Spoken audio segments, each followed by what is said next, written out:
Bonsoir, bienvenue sur Canal, merci de nous rejoindre, il est 18h45, l'heure du JT, voici les titres. Il est bientôt 19h, si vous êtes devant Canal à la télévision, vous n'êtes pas en voiture, en route pour un week-end prolongé, vous voyez la situation au péage. La ligne de train Bordeaux-Paris est rétablie depuis 14h30. Les trains circulent de nouveau, mais il faut envisager des retards. Cette nuit à 4h, au niveau de la Charente, 2 convois de fret se sont tamponnés. Des dégâts matériels importants. Les raisons de l'accident ne sont pas encore expliquées. Patrick Le Breton avec nos équipes en région.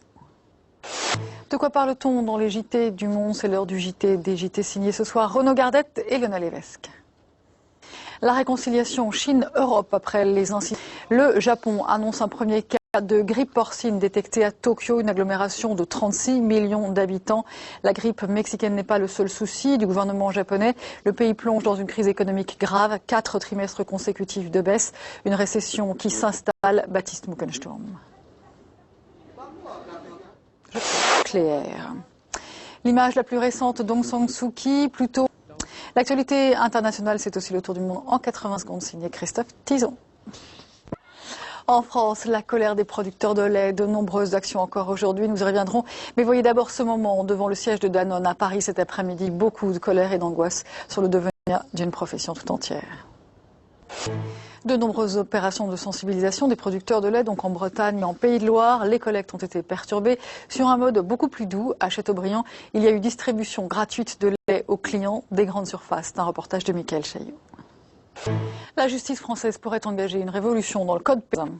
Vous ne trouverez pas tous vos journaux demain dans les kiosques, pas seulement parce que nous serons un jour férié, mais pour des raisons d'ordre économique. La crise conduit les directions à réduire leurs coûts. Pas de libération demain. Le Figaro, les Échos, la Croix, la Tribune ont fait le même choix à d'autres dates. Hélène Bonduel et Olivier Gangloff. Marseille à la sauce Hollywood. Un artiste veut ériger le nom de la ville en lettres blanches sur le massif de l'Étoile. Mais pourquoi une telle idée? La réponse avec ce reportage de Laure Parra et Hélène Camille.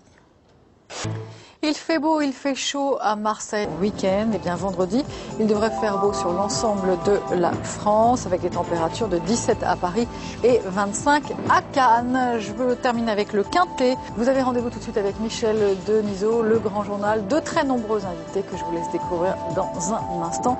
À demain, 18h45 pour un nouveau JT avec toute l'équipe, bien sûr. Bonsoir.